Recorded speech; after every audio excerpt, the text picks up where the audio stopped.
네, 레위기 40탄이고요. 제목은 고기 파티입니다. 레위기 17장 1절에서 9절까지 말씀 보겠습니다. 레위기 17장 1절에서 9절 같이 읽을게요. 여호와께서 모세에게 말씀하여 이르시되 아론과 그의 아들들과 이스라엘의 모든 자손에게 말하여 그들에게 이르기를 여호와의 명령이 이러하시다 하라. 이스라엘 집의 모든 사람이 소나 어린 양이나 염소를 진영 안에서 잡든지 진영 밖에서 잡든지 먼저 회막문으로 끌고 가서 여호와의 성막 앞에서 여호와께 예물로 드릴지니 피 흘린 자로 여길 것이라. 그가 피 흘렸은즉 자기 백성 중에서 끊어지리라. 그런즉 이스라엘 자손이 들에서 잡던 그들의 제물을 회막문 여호와께로 끌고 가서 제사장에게 주어 화목제로 여호와께 드려야 할 것이며, 제사장은 그 피를 회막문 여호와의 제단에 뿌리고 그 기름을 불살라 여호와께 향기로운 냄새가 되게 할 것이라. 그들은 전에 음란하게 섬기던 숫 염소에게 다시 제사하지 말 것이니라. 이는 그들이 대대로 지킬 영원한 규례니라. 너는 또 그들에게 이르라. 이스라엘 집 사람이나 혹은 그들 중에 거류하는 거류민이 번제나 제물을 드리되 회막문으로 가져다가 여호와께 드리지 아니하면 그는 백성 중에 끊어지리라. 아멘. 네, 주기도문 말씀을 보면 일용할 양식을 주옵시고라는 표현이 있습니다. 이 말을 번역하면 생존을 위한 양식을 주옵시고 이렇게 표현할 수 있다고 그랬죠. 그래서 이는 먹는 양식을 비유적으로 표현하는 것인데, 이 양식의 본질은 지금 교회들이 먹고 있는 예수님의 살과 피를 의미하는 겁니다. 즉 십자가에 죽은 예수님이 저와 여러분의 생명의 양식이에요. 네, 이해가 되시죠? 주기도문 할 때 이 먹는 거를 비유해서 예수님을 표현하고 있는 거죠. 그래서 우리 기독교는 먹고 배부른 것에 목적을 두는 종교가 아니죠. 네, 먹고 배부르는 것. 그래서 이건 아주 기본적인 신앙이거든요. 그러니까 우리 기독교는 먹고 배부르는 것을 이렇게 추종하는 그런 것을 따르는 종교가 아니라는 거예요.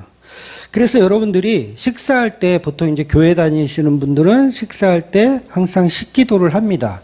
근데 그 식기도는 절대 먹고 배부르는 것에 대한 내용으로만 해서는 안 돼요. 예. 그거는 그냥 어떤 종교에나 다 하는 행동입니다.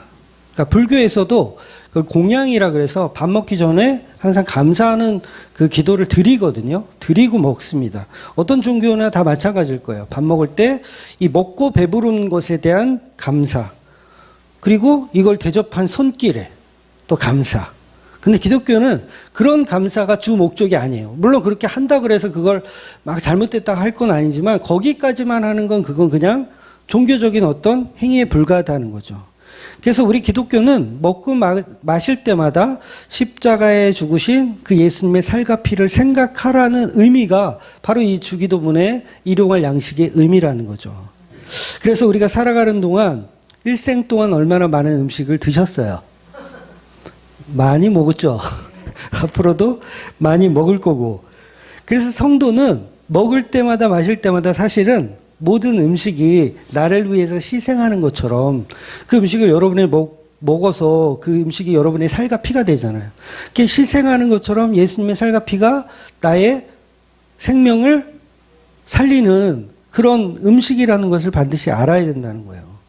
그래서 제가 그 코로나 기간에도 한 번도 우리는 점심 식사를 안 먹은 적이 없어요. 네, 안 먹은, 아예 그냥 예배를 저거 코로나가 완전히 그냥 다 우리 걸렸을 때 한 번 빼고는 식사를 안 한 적이 없습니다. 그만큼 점심 식사는 중요한 거예요. 왜 중요하다? 예수님의 살과 피를 나누는 식탁 교제이기 때문에 중요하다는 거예요. 그래서 공무원이 나와서 지켜도 우리는 숨어서 처먹처먹을 했어요. 다른 교회들은 다 욕해도, 야, 저것들은 코로나인데도 처먹네, 막 이렇게 욕을 해도 끝까지 식탁 교제를 했습니다. 네, 숨어서라도 했고 어떻게 해서든 했어요. 그래서 교회에서 보통 이제 성찬식이라는 걸 하잖아요. 뭐 부활절이나 아니면 추수감사절 뭐 그럴 때 이제 성찬식을 하는데 그때만 예수님의 살가 피고 나머지 때는 나머지 교회에서 밥 먹을 때는 살가 피가 아닌가요? 동일하게 살가 피예요. 똑같습니다. 그러면 교회에서 밥 먹는 거는 예수님의 살가 피고 여러분이 집에서 밥 먹는 거는 예수님의 살가 피가 아닙니까? 똑같아요. 다 예수님의 살갑해요. 그러니까 우리가 안 먹으면 굶어 죽죠. 먹을 때마다 뭘 생각해라? 예수님의 십자가를 생각하라는 거예요. 그래서 생존을 위한 음식을 먹을 때도 사실은 그게 채식이든 육식이든 무엇을 먹든지 다 예수 그리스도를 생각하라는 의미에서 저와 여러분을 먹는 존재로 창조를 하신 거예요. 안 먹고 창조하면 얼마나 편해요. 물고기는 그 물만 먹어도 오래 살대요.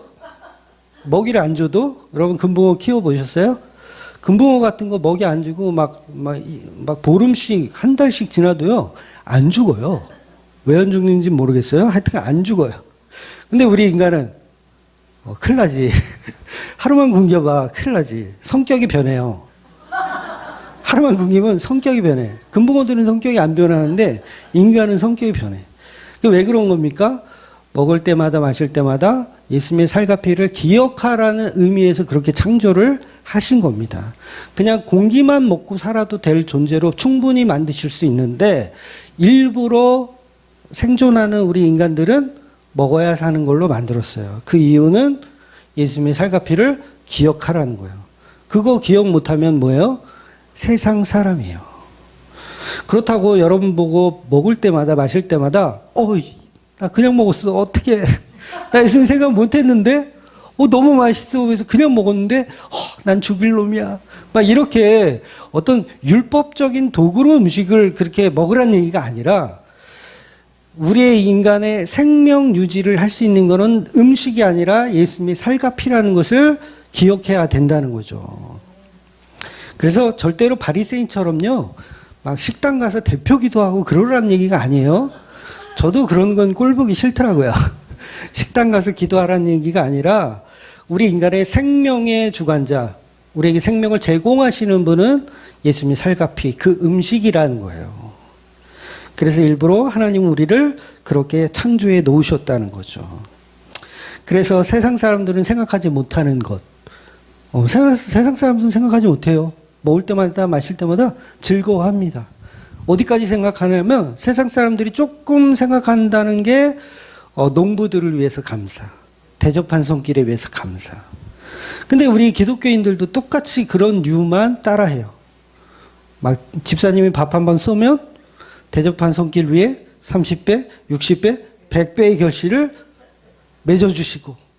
그러니까 이 사람이 10만 원 썼으면 60만 원, 100만 원으로 갚아주시고. 이런 기도 또 안 해주면 또 성도들은 삐지죠. 네, 또 삐져요. 목사들은 또 해야 돼요.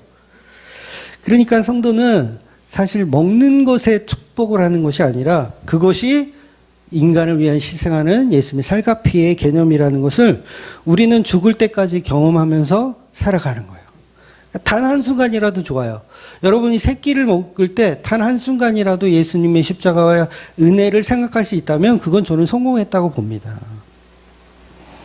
그래서 모든 관점이 다 예수님의 그 십자가로 다 해결이 되는 인생을 저와 여러분이 사셔야 된다는 거예요. 근데 세상 사람들은 그런 거 없잖아요. 그냥 살아요. 살아내는 거예요. 그래서 이스라엘 백성도 마찬가지입니다. 지금 본문에 나오는 이스라엘 백성들도 음식을 먹을 때마다 하나님을 생각해야 돼요. 그래서 일부러 하나님은 광야로 데리고 오셨어요. 광야에는 먹을 게 없어요. 그래서 하나님이 뭘 주세요? 만나를 내려주시면서 이 만나를 먹을 때마다 애굽을 생각하라고 주셨나요? 아니죠. 누구를 생각하라? 하나님의 은혜를 생각하라고 매일 만나를 내려주시는 거예요. 그래서 만나를 주시는 분도 하나님이요. 반석에 물을 나게 해서 우리에게 물을 제공하시는 분도 하나님이요. 메추라기를 보내서 고기를 배 터지게 먹을게 해주시는 분도 하나님이라는 거예요.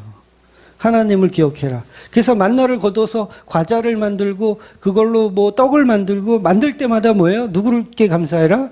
하나님께 감사하라는 거예요. 기념하는 거죠. 그게 이제 신약에 와서는 예수 그리스도의 살과 피로 싹 복음이 전환되는 거예요. 그러면 우리가 매일의 양식을 먹는다면 그 역시 만나이고 그 만나는 곳 예수님의 살과 피를 상징한다는 거죠. 그런데 그런 하나님의 은혜를 모르고 내가 내 힘으로 피땀 흘려서 번 돈으로 음식을 사 먹는다라고 생각하면 그건 그냥 세상 사람인 거예요. 성도가 아닌 거죠. 그래서 오늘 본문에서는 하나님과 상관없이 음식을 먹으면 된다 안 된다? 안 된다는 이야기를 하고 있는 거예요. 그러니까 이스라엘 백성들이 광야에서 이렇게 지금 생활을 하고 있어요. 근데 갑자기 고기가 먹고 싶어. 여러분 그럴 수 있잖아요. 갑자기 삼겹살이 땡긴다든가 아니면 쇠고기가 땡긴다든가 그런 날이 있잖아요. 그 쇠고기가 땡겨. 그러면 내 집에 양도 있고 소도 있고 염소도 있어. 지금 잘 사는 집이야. 그러면 고기가 먹고 싶으면 어떻게 하면 돼요? 잡아먹으면 돼요. 내 거니까 내 소, 내 양, 내 염소니까 그냥 잡아먹으면 돼. 그래서 그거 먹고 나 몸보신 좀 해야 되겠다. 얼마든지 잡아먹을 수 있고 얼마든지 고기 파티를 할 수가 있어요. 그러면 잡아먹으면 그만이잖아요. 하나님 뭔 상관? 내 거 내가 잡아먹는데? 근데 오늘 본문에서는 그렇게 하지 말라고 얘기하는 거예요. 그러니까 소나 양을 잡아먹을 때 그 양을 자기 집에서 잡든 친구네 집에서 잡든 하나님과 무슨 상관이에요? 아무 데서나 잡아도 되잖아요. 먹으려고 하는 거니까 제사의 제물이 아니라 그냥 내가 고기 파티 하고 싶은 거야. 그랬을 때 어디서 잡아야 되느냐? 그 얘기를 오늘 본문이 하고 있는 겁니다. 그래서 3절, 4절에 보면 이스라엘 집의 모든 사람이 소나 어린 양이나 염소를 진영 안에서 잡든지 진영 밖에서 잡든지, 이거는 진영 안에서 잡아라 진영 밖에서 잡아라 그 얘기를 하는 게 아니라 하지 말라는 얘기를 하는 거예요. 잡지 말아라 그 얘기를 하는 겁니다. 4절 보면 먼저 회막문으로 끌고 가서 여호와의 성막 앞에서 여호와께 예물로 먼저 드리고 나서 먹으라는 거예요. 고기 파티를 그동안은 어떻게 했어요? 이스라엘 백성들이 먹고 싶을 때 아무 데서나 그냥 양이나 소를 잡아서 그냥 먹었어요. 뭐 들에서도 잡고 뭐 집에서도 잡고 친구 집에서도 잡고 막 그랬어요. 그런데 이제는 그렇게 하지 말라는 거예요. 고기 먹고 싶으면 어떻게 해라? 회막문으로 가져와라. 거기서 잡으라는 거예요. 만약에 그렇게 하지 않으면 피 흘린 자로 여긴대요. 피 흘린 자로 여긴다. 그러니까 피 흘린 자로 여긴다라는 의미는 뭐냐면 살인자로 여긴다는 뜻이에요. 살인자. 아니 내가 배고파서 내 짐승 내 집에서 잡아 먹었는데 그걸 피 흘린 자, 살인자로 여긴다는 거예요. 하나님이. 엄청나지 않아요? 이거 엄청난 거예요. 고기 한번 잡아먹으려다가 살인자 되는 거예요. 반드시 식용으로 잡으려고 해도 자기 집이나 다른 장소에서 잡아먹어서는 안 되고 회막문으로 반드시 가져와서 여호와께 화목제로 드리고 고기를 먹으라는 뜻이에요. 이 말은 무슨 말입니까? 너희는 먹을 때마다 마실 때마다 하나님을 기억하라는 거예요. 신약으로 친다면 너희는 먹을 때마다 마실 때마다 예수님의 피를 기억하라. 이것은 내가 너희에게 주는 살이다. 이건 내가 너희에게 주는 음료다. 그러니까 먹을 때마다 마실 때마다 기억하라는 거예요. 제가 좋아하는 말씀 중에 고린도전서 10장 31절 말씀이 있어요. 그런즉 너희가 먹든지 마시든지 무엇을 하든지 다 하나님의 영광을 위하여 하라. 이 말씀이 있어요. 그러니까 먹든지 마시든지 무엇을 하든지 다 하나님의 영광을 위해서 우리는 살게끔 세팅이 되어 있는 거예요. 그래서 하나님의 영광을 위한다는 건 뭡니까? 하나님이 보내시는 그 예수를 믿는 게 하나님께 영광이 되는 거예요. 그래서 본문에서 반드시 고기를 먹으려면 회막문으로 가서 여호와께 화목제를 드리고 먹으라고 말씀하고 있는 겁니다. 그래서 본문 5절을 보면 그런즉 이스라엘 자손이 들에서 잡든 그들의 재물을 회막문 여호와께로 끌고 가서 제사장에게 주어 화목제로 여호와께 드려야 할 것이요. 이스라엘 입장에서는 굉장히 귀찮은 법이 지금 하나가 또 생긴 거예요. 그동안 이런 법이 없었어요. 오늘 본문에 처음 나오는 거예요. 그동안 이런 법이 없었는데 이제 고기 먹을 때는 무조건 하나님 앞에 끌고 가서 먹어야 되는 상황이 생겼어요. 아주 귀찮아졌죠. 여러분 밥 먹을 때마다 교회 와서 먹어야 된다. 그러면 어떻게 하시겠어요? 아니, 밥 먹을 때가 아니라 고기 먹어야 될 때. 뭐 채식주의자는 상관없겠지만 우리 다 고기 좋아하잖아요. 고기 먹을 때 혼자 먹었다가는 살인자야. 이해가 되세요? 혼자서 친구들 만나서 삼겹살에 소주 한 잔 먹으면 살인자야.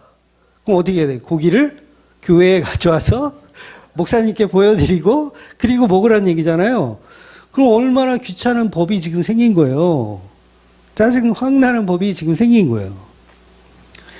그러니까 이거는 그냥 이 뜻 자체가 우리는 먹을 때마다 마실 때마다 예수님의 살과 피를 기억해야 한다는 걸 예표하고 있는 겁니다. 여러분 고기 먹고 싶어? 교회 가야 돼? 얼마나 귀찮아요. 근데 지금 이스라엘 백성들이 그렇게 해야 하는 새로운 법이 주어진 거예요. 그러니까 이건 어떻게 보면 생명의 양식을 먹는 거기 때문에 여러분이 반드시 하나님의 제대로 된 말씀을 하나님 앞에서 먹어야 되는 거예요. 아무 데서나 외식을 하면 된다 안 된다? 안 된다는 얘기예요. 그러니까 유튜브에 나오는 막 2단, 3단들 얘기 다 듣고 막 혼합하죠. 혼합해요. 어떤 분들은 정말 주말교회 선교를 3년 이상, 설교를 3년 이상 들었는데도 막 갑자기 딴소리를 내. 막 이상한 소리를 내. 그거 알고 보면 이 목사님 거 듣고 저 목사님 듣고 이렇게 짬뽕해서 혼합해서 자기 나름대로 정리가 안 돼서 질문을 하는 거야. 이거 뭘로 여긴다? 이랬을 때는 살인자로 여긴다고 본문이 얘기하는 거예요. 그러니까 고기를 먹더라도 반드시 하나님이 지정한 장소, 하나님이 원하는 곳에서 먹어야 된다는 거예요. 그래서 이스라엘 백성들은요, 그동안 애굽에서 살았잖아요. 굉장히 오랫동안 살면서 정말 많은 우상들을 섬겼어요. 그러니까 고기 먹는 법을 몰라요. 생명의 양식 먹는 법을 모른다는 얘기예요. 그래서 우리가 출애굽기에서 나누었지만 10가지 재앙, 우리가 잘 아는 10가지 재앙은 애굽에 있던 신들을, 그런 신들을 한 마리씩 다 부셔버렸던 사건이에요. 10대 재앙은 괜히 막 하나님이 파리 보내고 막 그렇게 막 하신 게 아니라 그 애굽에서 섬기던 그런 신들의 모양을 하나씩 꺼내서 다 부셔버린 거예요. 그래서 오직 신은 여호와 한 분뿐이 없다. 그걸 설명한 거죠. 그래서 뭐 예를 들면 나일강에 하피라는 신이 있어요. 그 나일강 어떻게 해버려요? 다 피로 변하게 해버리잖아. 이거는 생명의 조시 아니다. 개구리 형상을 한 헥트라는 우상이 있어요. 형상이 개구리 형상이래요. 그거 어떻게 해요? 다 하나님이 부셔버린 거예요. 니네 실컷 개구리랑 친해봐라. 어디 살 수 있는가? 못 살죠? 네, 못 살아요. 파리의 형상의 하콕.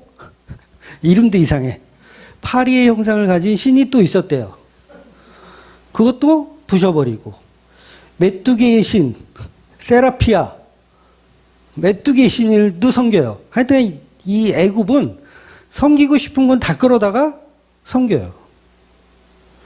그러니까 애굽에서 유행하던 탑 10을 하나님이 다 부셔버리신 거예요.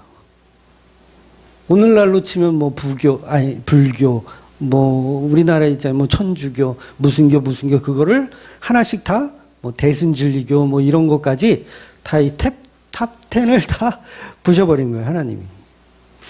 그래서 진짜 신은 누구밖에 없다? 모세가 주장하는 그 여호와 하나님밖에 없다를 말씀하시는 거예요. 그래서 이스라엘 백성들은요, 이 뼛속 깊이까지 이 우상을 숭배하던 습관이 아직까지 남아 있어요. 광야 생활을 하면서 없어졌을까요? 아니요, 여전히 있어요. 여러분, 우리 기독교인이 예수를 믿어도 샤머니즘 없어질까요? 여전히 남아있어요. 심지어는 종교가 없는 사람도 샤머니즘은 그대로 남아있거든요. 제 친구가 옛날 그 친구네 집이 시장통에서 이제 야채 장사를 했거든요. 야채 장사를 하는데 그 어머니는 뭐 종교가 없으신 분이에요. 종교가 없어요. 그냥 무교예요. 나만 믿고 살아요. 근데 진상 손님이 왔다. 그러면 진상 손님이 왔다 간다. 그럼 뭐 하는지 아세요? 소금 뿌려요. 소금은 그냥 한 움큼을 뿌려요. 왜 뿌려요? 재수 없다고. 재수가 없다? 아, 운 좋으라고? 아니, 재수 없는 거 떠나가라고? 들어오지 말라고? 그러니까 얼마 전에 저 화장터를 다녀왔거든요. 화장터 가서, 거기서 이제 납골 이런 거 했는데, 거기서도 어떤 친구가 팥하고 소금하고 이런 걸 뿌렸다는 얘기를 제가 들었어요. 그러니까 여전히 귀신 쫓아내는 행동이잖아요. 팥 뿌리고 이런 게 귀신 쫓아내는 거. 그러니까 우리나라 전통적으로 내려오는 샤머니즘은 그냥 뼛속 깊이 그게 고쳐지질 않아요. 그래서 교회 다니는 사람도 막 오늘의 운세 보잖아요. 안 보십니까, 여러분? 오늘의 운세 보고, 신문에 나오는 운세 보고, 심지어는 무당을 아예 찾아가서 우리 아들 요번에 대학에 붙겠습니까? 이런 거 물어보고. 그 뭐예요? 뼛속까지 우상을 숭배하던 그 습관이 남아있는 거예요. 그러니까 이스라엘 백성도 수백 년을 살았기 때문에 우상 숭배하던 모양을 그대로 갖고 있어요. 그래서 모세와 함께 하나님을 믿고 출애굽을 했어도 옛날 습관들을 못 버리는 거예요. 그래서 황금 송아지를 만들어 놓은 이유도 뭐냐면, 황금 송아지를 왜 만들었냐면 애굽에서 배운 대로 광야에서 만든 거예요. 누가? 아론이 만들었잖아요. 아론은 아예 거기서부터 아예 그냥 계속 살았던 사람이잖아요. 애굽에서. 그래서 습관이란 무섭죠. 우상을 섬기던 그 습관. 그래서 우리 교회도 이 사이비 목사에게 배웠던 습관 못 버리신 분 많이 있잖아요. 아닌가요? 못 버리는 분 많이 있어요. 과감하게 버리세요. 네, 그런 안 좋은 습관들은. 저와 여러분이 참 바뀌기가 힘들어. 그래서 7절에 보면 애굽에서 염소 고기를 먹을 때 염소 신에게 먼저 제사를 드리고 먹던 습관이 있었어요. 그래서 7절 보면 그들은 전에 음란하게 섬기던 순 염소에게 다시 제사하지 말 것이니라. 이는 그들이 대대로 지킬 영원한 규례니라. 왜 이 말씀하시냐면 이스라엘 백성이 아직도 그 습관을 갖고 있기 때문에 그래요. 하나님이 그 애굽에서 배웠던 순 염소 잡아먹을 때 항상 드리던 어떤 그런 제물을 드리는 습관이 있었던 거예요. 그러니까 집에서 염소고기 먹고 싶다. 그러면 뭐해? 자기 우상한테 싹 바치고 먹는 거야. 그러니까 그런 짓을 하지 마라. 그러니 이런 습관들을 다 부셔버리는 일을 이 광야에서 하는 겁니다. 그래서 우리가 습관이 참 무서워요. 지난주에 어떤 분이 인터넷 연보 계좌로 11조라고 이렇게 해서 보냈더라고요. 11조.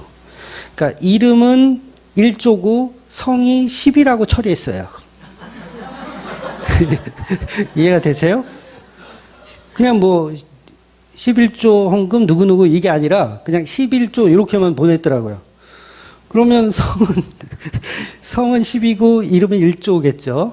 그래서 11조 분이 연보를 하셨습니다. 이렇게 처리해요. 저는 그렇게 처리합니다. 그러니까 이게 11조를 내버리면 저는 레위인이 아니기 때문에 그걸 처리할 방법이 없거든요. 그래서 그냥 이분은 이름이 1조인가 보다. 그러니까 옛 습관이 무서워요.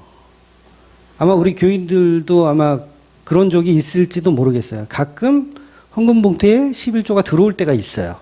그럼 저는 그것도 그냥 연보로 그냥 처리합니다. 여전히 습관이죠. 다른 교회에서 이렇게 배웠던 걸 그대로 하는 거예요. 그런데 오늘 본문에서는 옛 습관은 완전히 버려라. 염소에게 제사하듯이 하던 습관들은 버려라. 그리고 이제는 어떻게 해라? 그 고기를 하나님의 회막 앞에 가져와서 제사장과 더불어 하나님께 피로 드리고, 그 다음에 기름은 태워서 드리고, 이렇게 해서 이제 먹으라는 거죠, 고기를. 그래서 그렇게 먹는 제도 자체가 화목제 제사예요. 화목제사. 우리가 그동안 쭉 봤지만 고기는 누구와 함께 먹어야 된다? 하나님과 함께 먹어야 되는 거예요.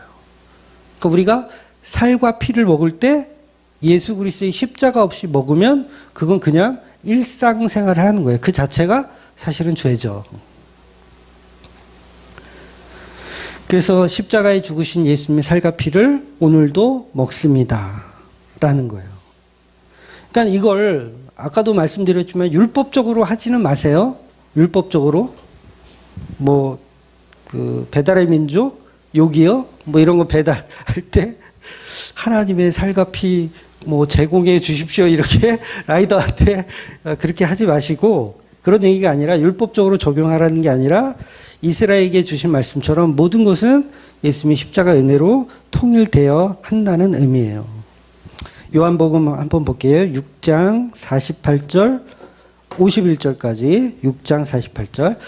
내가 곧 생명의 떡이니라. 너희 조상들은 광야에서 만나를 먹었어도 죽었거니와 이는 하늘에서 내려오는 떡이니 사람으로 하여금 먹고 죽지 아니하게 하는 것이니라. 나는 하늘에서 내려온 살아있는 떡이니 사람이 이 떡을 먹으면 영생하리라. 내가 곧 줄 떡은 세상의 생명을 위한 내 살이니라 하시니라. 아멘. 그렇죠? 말 그대로 예수님 다 하신 말씀이에요. 만나라는 음식을 광야에서 먹을 때 하나님을 생각했던 것처럼 우리는 지금의 양식을 먹으면서 예수님의 살과 피를 생각해야 된다는 거죠. 그래서 이스라엘 백성들은 각자 자기들이 원하는 곳에서 가축을 잡아먹지 말고 반드시 짐승을 잡을 때는 회막으로 가지고 와야 한다는 거예요. 그래서 그 이유가 뭐냐면 본문에서도 이제 다음 구절에 이제 나오는데 그 이유가 피 때문이라고 정확히 설명하고 있어요. 그러니까 왜 고기를 우리 집에서는 잡으면 안 돼요? 그 이유가 피 때문이다. 왜? 피는 누구만 받아야 돼요? 하나님만 받아야 돼요. 하나님의 제단에서만 받아야 된다는 거예요. 그래서 스스로 죽은 것이나 이런 표현이 또 나오거든요. 스스로 죽은 것이나 들 짐승에게 찢겨 죽은 모든 것은 다 부정하기 때문에 그건 먹지 말라고 이야기하는 거예요. 왜 그럴까요? 바로 이게 예수님을 상징하기 때문에 그래요. 인간은 누구나 스스로 죽을 수가 없습니다. 스스로 죽을 수가 없어요. 생사는 하나님의 주권에 달려 있어요. 그래서 스스로 죽는 분은 가룟 유다가 아니에요. 네, 가룟 유다가 아니에요. 그 스스로 죽는 게 아니라 하나님의 여정 속에 죽은 거예요. 가룟 유다는. 하나님의 계획한 일정 속에서 죽음을 맞이한 게 가룟 유다고, 스스로 죽을 수 있는 존재는 이 세상에 예수 그리스도 한 분밖에는 없습니다. 그리고 들 짐승들에게 찢겨 죽으신 분이 누굽니까? 바로 예수님이죠. 선한 사마리아인에게 목격했던, 선한 사마리아인이 목격했던 짐승에게 찢겨 죽어가는 그 예수. 그래서 레위기 17장이 우리가 이제 17장을 이제 두 번에 나눠서 볼 건데, 고스란히 십자가의 은혜가 그대로 담겨져 있다는 거죠. 그래서 레위기가요, 굉장히 이게 지금 같은 이야기를 계속 오늘도 또 제사 얘기, 오늘도 또 양 잡는 얘기, 소 잡는 얘기, 계속 지겹게 나오는데, 십자가 빼면 성경이요, 아무것도 남지 않아요, 정상이에요. 십자가 얘기만 하는 겁니다. 레위기 전체도 십자가 빼면 할 얘기가 없어요. 그러니까 십자가 얘기만 하더라도 여러분이 이해를 하셔야 돼요. 그래서 지금 하나님은 제사의 장소, 하나님이 원하는 곳에서 제사해라. 안 그러면 받지 않으신다는 얘기예요. 그뿐 아니라 본문에서는 다른 곳에 제사를 드리는 자는 그 백성이 아니기 때문에 끊어진다라고 표현하는 거야. 끊어진다. 그래서 장소와 시간, 하나님이 말씀하시는 장소와 시간은 굉장히 중요한 거예요. 하나님이 원하는 장소, 하나님이 원하는 시간, 하나님이 원하는 날과 달과 절기가 아니면 그 제사는 결국 다른 불이 돼요. 다른 피가 되고, 그래서 하나님이 받지 않는 제사라는 거예요. 그럼 하나님은 왜 이렇게 편식을 하실까요? 아무거나 드시지. 아무 데서나 잡수시지. 안 그래요? 목사님을 예를 들어서 저를 이게 식사를 대접하려고 초대하려고 그래. 근데 꼭 장소를 지가 정해. 뭐 무슨 어느 호텔 뭐 거기가 아니면 안 먹는데. 그리고 날짜는 꼭 무슨 금요일이어야 되고 꼭 내가 정해. 목사인 인간이 정해. 그럼 대접하는 사람이 기분 좋아요, 안 좋아요? 안 좋다고 좀 해줘. 내가 대접하고 싶은 장소에서 내가 대접하는 음식을 드리고 싶은데 목사가 너무 까다롭게 그러면 싫잖아요. 그럼 하나님이 지금 왜 이렇게 그럼 똑같죠? 하나님 왜 이렇게 편식하시는 거예요? 아니 아무 데서나 잡아서 하나님께 제사해도 될 것 같고 아무 데서나 잡아서 해도 될 것 같은데 왜 이렇게 하나님은 본인이 원하는 시간, 원하는 장소가 아니면 안 된다고 하시냐면 이건 십자가를 예표해야 하기 때문에 그렇습니다. 다른 재물은 없다. 다른 존재는 없다. 오직 예수님만이 내가 지목하는 구세주이다를 표현하기 위해서 그런 거예요. 그러니 구약에서는 이 날과 달과 절기가요 굉장히 중요한 거예요. 물론 신약에서는 그게 예수님의 십자가로 다 투영되기 때문에 예수님의 십자가가 곧 시간이고 절기이고 모든 장소인 거예요. 그래서 본문에서 진영 안에서 잡든 진영 밖에서 잡든 이제는 그렇게 하지 말고 성막 안에서 회막문 앞에 끌고 와서 잡으라는 겁니다. 그래서 이제는 제사 자체를 자기 집에서 못해요. 네. 그동안 우상 섬길 때는 마음대로 했거든요. 이제는 못해요. 그래서 산당에서 제사 드리는 것도 원래 안 되는 겁니다. 원래 안 돼요. 그래서 다 부셔버려라. 하나님 분명히 말씀하시거든요. 근데 솔로몬 시대까지도 산당이 있어. 그러니까 솔로몬도 산당에서 제사 지내요. 그건 하나님이 기뻐하는 제사가 아니에요. 그래서 1000번째 예물, 1000번째는요, 하나님이 기뻐하는 제사가 아니에요. 그거는 정확히 이해를 하셔야 됩니다. 그래서 우상에게 제사 드리던 습관, 우상에게 예배하던 그 습관으로 하나님 앞에 오면 안 되고 반드시 하나님이 지정한 분, 하나님이 선택한 그분, 오직 그 우리의 문이 되시고 길이요 진리요 생명이신 그 예수님에게로만 와야 된다는 표현을 이 구약의 말씀에서도 이미 드리고 있는 거예요. 그래서 여러분 반드시 예배를 드릴 때 우리는 이제 제사 아니고 예배니까 예배를 드릴 때 뭘로 예배 드리냐면 예수님으로 예배 드리는 거예요. 예수님으로. 여러분이 가져온 헌금 그걸로 예배 드리면 살인자로 여긴다는 거예요. 죽여버리겠다는 얘기예요. 내 희생의 피, 나의 헌신과 나의 봉사와 나의 노력으로 예배드리면 죽여버리겠다는 거예요. 살인자로 여기겠다는 거예요. 그럼 어떻게 해야 되나? 오직 예수님이 돌아가신 그 십자가의 은혜로만 예배 드리시는 저와 여러분이 되시기를 주의 이름으로 축원드리겠습니다. 아멘. 기도하겠습니다.